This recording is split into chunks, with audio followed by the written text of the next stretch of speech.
예수 나의 첫사랑이시네. 내 첫사랑 지존자 되신 그리스도 예수 찬양하리. 보좌 앞에 나의 삶 향기로운 제사로 주께 드려지기 원하네. 오직 주만 바라보며 나의 삶을 드리네. 다른 길은 찾지 않으리.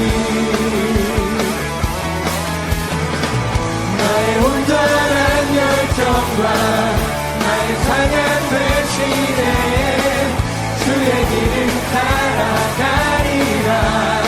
예수 나의 첫사랑 되시네. 예수 나의 첫사랑.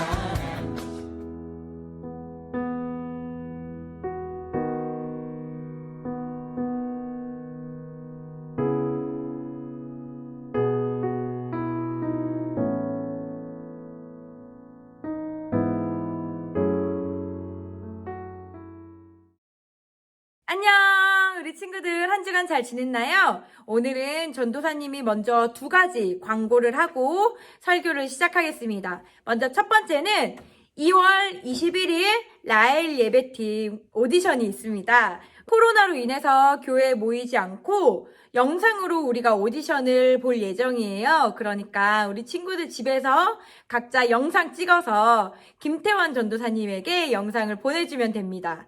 그리고 두 번째는 2월 17일 수요일부터 사순절이 시작됩니다. 이 시간을 통해 고난의 길을 걸어가신 우리 예수님을 기억하면서 기도로 함께 준비해줬으면 좋겠어요. 우리 이 시간 기도하고 함께 말씀 나누겠습니다. 사랑이신 주님 감사드립니다. 오늘도 주님 앞에 나와 주님의 귀한 말씀을 듣습니다. 이 시간 온라인으로 예배 드리고 있는 친구들에게도 하나님께서 동일한 은혜와 사랑을 허락하여 주세요. 그리하여 오늘 말씀을 통해 우리 아이들이 주님을 알고 주님을 만나는 그런 귀한 시간 될 수 있도록 주님 함께하여 주실 줄로 믿습니다. 이 모든 시간 주님께 온전히 맡겨 올려드리며 사랑이신 예수 그리스도의 이름으로 기도드렸습니다. 아멘. 자, 우리 친구들 오늘 전도사님과 함께 나눌 말씀은 바로 사도행전 3장 19절에서 20절 말씀이에요. 우리 한 목소리로 함께 말씀 읽어볼까요? 그러므로 너희가 회개하고 돌이켜 너희 죄 없이 함을 받으라. 이같이 하면 새롭게 되는 날이 주 앞으로부터 이를 것이요. 또 주께서 너희를 위하여 예정하신 그리스도 곧 예수를 보내시리니. 아멘. 우리 이 시간에 세번역 성경으로 다시 한번 읽어볼게요. 그러므로 여러분은 회개하고 돌아와서 죄 씻음을 받으십시오. 그리하면 주께로부터 편히 쉴 때가 올 것이며 주께서는 여러분을 위해서 미리 정하신 그리스도이신 예수를 보내실 것입니다.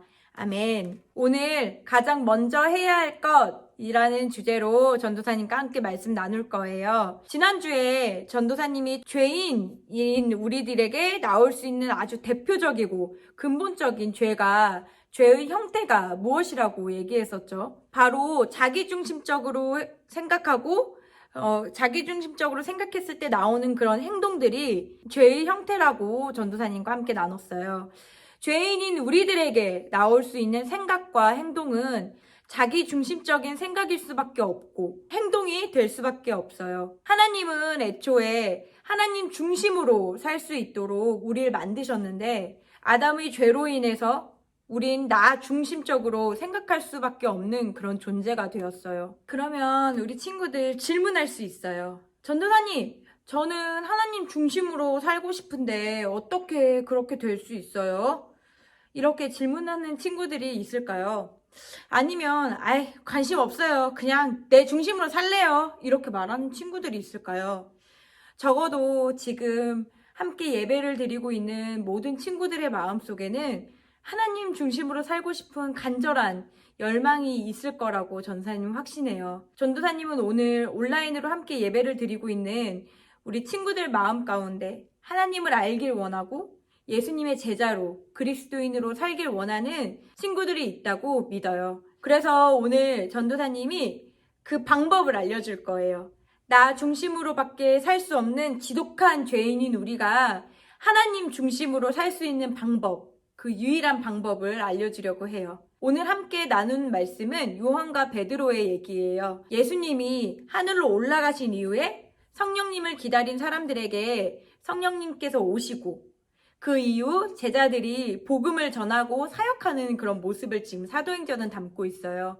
예수님의 제자들도 전도사님처럼 사람들 앞에서 예수님에 대해서 전하고 있었죠.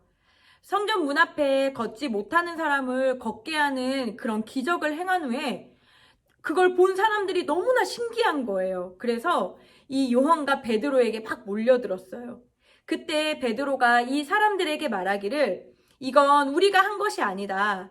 예수라는 이름으로 기적이 이루어졌고 그의 이름을 믿는 믿음으로 이 기적이 이루어진 것이다 라고 얘기해요. 그러면서 그 예수님, 그 기적을 행하신 그 예수님을 당신들이 못 박게 했다. 당신들이 그 예수님을 십자가에 못 박은 것이다. 하지만 구약에서 하나님께서 이미 예언한 바와 같이 예수님께서 고난을 받으실 것이라고 했었고 여러분 또한 그것을 알지 못했기 때문에 그런 행동을 했다는 것을 알고 있다라고 베드로가 얘기해요. 그러면서 오늘 말씀의 시작 19절의 제일 앞부분 그러므로 라고 시작하면서 오늘 본문 말씀을 베드로가 선포합니다. 그러므로 라고 말하는 것은 중요한 얘기를 시작한다는 의미예요. 자, 그러니까 집중해서 들으세요, 여러분. 이런 말이에요. 오늘 함께 3장 19절 말씀 읽어볼게요. 그러므로 여러분은 회개하고 돌아와서 죄 씻음을 받으십시오. 베드로는 강력하게 외치고 있는 거예요.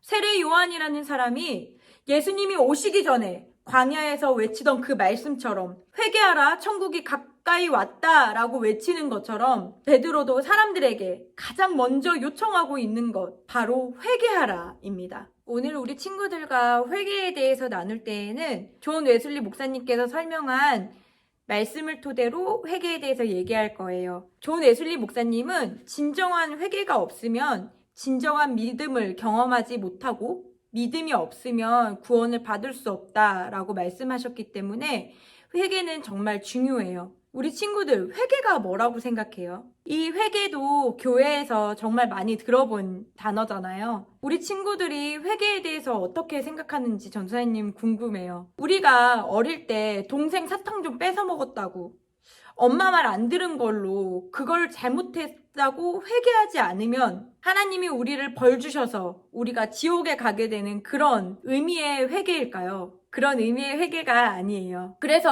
하나님 내가 잘못한 행동에 대해서 하나님 잘못했습니다. 용서해 주세요 하면 회개 끝! 이라는 그런 문제가 아니라는 거예요. 온 우주를 만드신 하나님께서 그렇게 속이 좁은 분이 아니라는 말이에요. 하나님께서 우리에게 원하시는 회개는 우리 존재, 우리 죄인인 인간이 어떤 무슨 짓을 해도 그건 다 죄가 될 수밖에 없으며 내 존재가 죄인이라는 것, 그거 자체를 하나님 앞에 회개하는 거예요. 지독히도 나밖에 모르는 존재가 정말 성경에 나와 있는 것처럼 하나님의 자녀가 될 수 있냐고 묻고 그게 사실이라면 그렇게 되길 원한다고 하나님 앞에 기도하는 것. 그것이 바로 오늘 전도사님이 우리 친구들과 함께 나누고 싶은 회개의 의미입니다. 성경은 죄인인 우리들이 하나님의 자녀, 바로 의로운 사람이 될 수 있다라고 말씀하고 있어요. 바로 예수 그리스도를 통해서 말이에요. 예수님으로 인해 우리가 죄인의 몸으로 영원히 죽을 수밖에 없는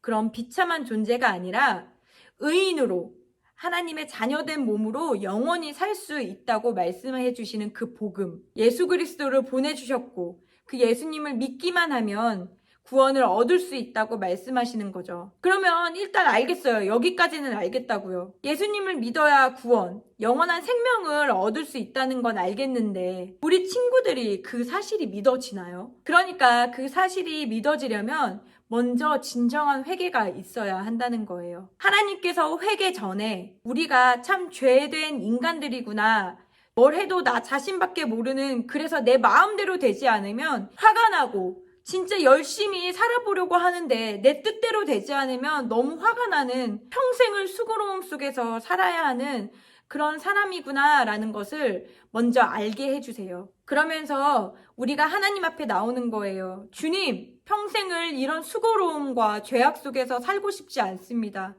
주님, 제가 주님께서 말씀하신 그 복음을 믿기를 원합니다 하면서 하나님 앞에서 울부짖는 거예요. 저에게 그 믿음을 허락해 주세요 라고 하면서 기도하는 거예요.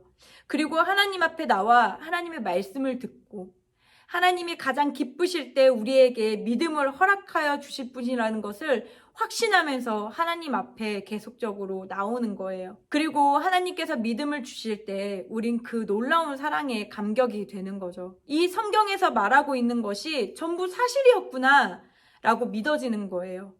하나님이 나를 진짜 너무 사랑하셔서 나를 용서하시고 나를 자녀로 삼아주셨구나 라는 이 사실이 전혀 의심이 되지 않고 너무나 강렬해서 내가 하나님을 사랑할 수밖에 없다라고 고백하는 거예요. 이 모든 것을 경험하기 위해서는 내가, 그리고 우리 친구들이 어떤 상태에 와 있는지 정확한 진단이 필요해요. 내가 믿음이 없는지 있는지 알고 싶다면 정확한 진단이 있어야 한다는 거예요. 이 진단이 왜 중요하냐면요, 구원받는 것에 대한 확신이 정말 중요하기 때문이에요. 우리의 생명과 관련이 되어 있는 것이고, 이 땅에 살면서 하나님을 믿는다고 하는데 하나님을 누리지 못하고 사는 그런 사람들이 얼마나 가엾은 인생이에요. 우리 친구들이 그런 사람이 되지 않게 하는 것이 전도사님의 역할이고 하나님께서 전도사님을 이곳에 보내주신 이유예요. 예를 들어 이런 거죠. 이 세상에 정말 많은 독감 환자들이 죽는 거 알고 있어요? 만약 전도사님이 독감에 걸려서 병원에를 갔는데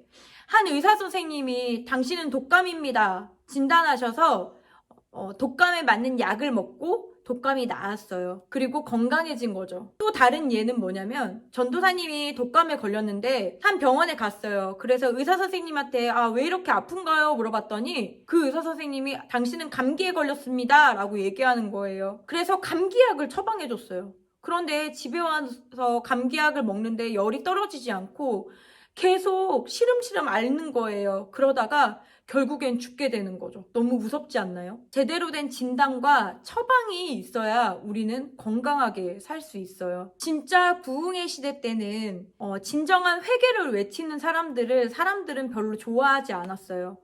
구약 시대 때도 마찬가지고 신약 시대 때도 마찬가지고 지금도 마찬가지예요. 우리는 진정한 회개를 외치는 것을 불편하게 생각해요. 왜냐하면 내가 지금껏 해왔던 것이 의미 없거나 진짜가 아니라는 걸 느낄 때 그걸 받아들이기가 너무 힘들기 때문이에요. 하지만 그 전의 모든 과정들이 하나님을 더 뜨겁게 경험할 수 있는 밑거름이 될 것이라고 전도사님은 확신해요. 전도사님은 진짜 회개를 거쳐서 우리 친구들이 예수님께서 주시는 참 평안을 누리면서 살길 원해요. 나 중심인 삶, 참 수고롭고 허무한 인생이 아니라 하나님 중심으로 살 때 모든 것이 하나님이 주셨음을 인정하고 나에게 주어진 모든 것들이 당연한 것이 아니라 주님께서 가장 좋은 것으로 해주셨다는 것을 확실히 믿고 살기를 원해요. 진정한 회개를 통해서 얻은 믿음, 하나님이 날 정말 너무나 사랑하시는구나, 성경에 적혀있는 것들이 전부 사실이었구나 고백하면서 하나님, 제가 하나님을 사랑합니다 라고 고백할 수 있게 되고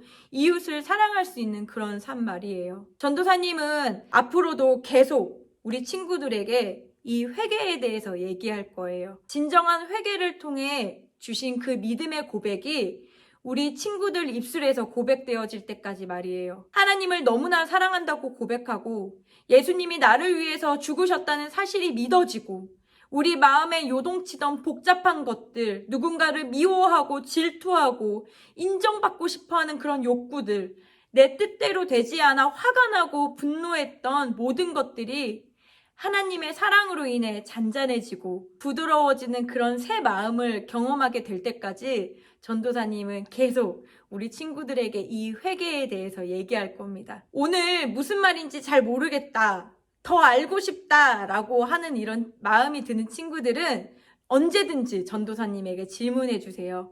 전도사님은 그러라고 있는 거거든요. 그러니 더 하나님을 갈망하고 더 사랑하게 해달라고 기도하는 그런 친구들이 되었으면 좋겠어요. 지난주에 전도사님이 우리 친구들한테 말했죠. 하나님께서는 단 한 사람을 찾고 계신다고요. 진정한 회개로 하나님 앞에 무릎 꿇고 믿음으로 거듭난 단 한 사람. 이웃을 불쌍히 여기고 긍휼한 마음으로 보는 부드러운 새 마음을 가진 그 한 사람. 하나님의 사랑으로 인해 마음의 모든 불안함과 폭풍이 잔잔해져서 이웃사랑이 저절로 되어지는 그 한 사람. 그 한 사람을 통해 하나님은 오늘도 일하고 계세요. 전도사님은 우리 친구들이 모두 그런 한 사람이 되었으면 좋겠어요. 내가 누리고 있는 것들이 내가 잘나서 또는 내가 운이 좋아서 누리고 있는 것도 아니고 내 상황이 너무 힘들고 어려운 것이 내가 무엇을 잘못해서 그런 것도 아니고 하나님께서 가장 좋게 나를 하나님의 사람으로 만들기 위해서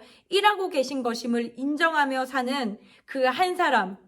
주님께서 나를 사랑하시니 내가 무엇이 부족합니까? 하나님 앞에 고백할 수 있는 그 한 사람이 우리 친구들이 되길 원해요. 전도사님은 그것을 위해 기도할 것이고 계속해서 우리 친구들에게 외칠 겁니다. 그래서 하나님을 사랑하고 우리를 사랑하셔서 우리에게 주신 그 영원한 생명, 그 소망을 품고 살아갈 때 이 땅에서 정말 진정한 행복을 누리며 살 수 있기를, 이웃을 사랑하고 자신이 가진 것을 재능이든 시간이든 물질이든 다른 사람에게 기꺼이 기쁨으로 베풀며 사는, 친절을 행하며 사는 그런 친구들이 되길 전도사님은 간절히 소망합니다. 오늘 함께 두 가지 기도 제목으로 기도하길 원해요. 첫 번째는 하나님, 저는 죄인입니다. 하나님을 사랑하지 못하고 이웃을 진심으로 사랑할 수 없는 죄인입니다.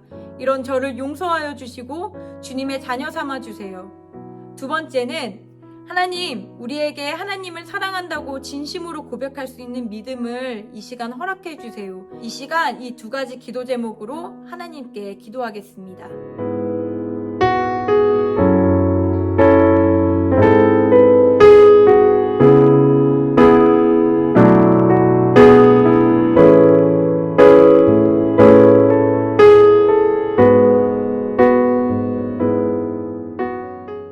사랑의 하나님, 오늘 말씀처럼 주님은 지금도 우리가 하나님께 나와 진정한 회개를 하길 원하시는 분이심을 알게 하시니 감사드립니다. 또한 그 회개를 통해 너무나 믿음을 주시길 원하시고 우리가 모두 구원받길 원하시는 주님의 마음 또한 알게 하시니 감사드립니다. 회개를 통해 죄 씻음을 받음으로 우리가 영원한 하나님의 나라를 소망하고 또한 이 땅에서 예수님을 누리며 살길 원하시는 주님의 뜻이 오늘 이 예배 가운데 이루어질 줄로 믿습니다.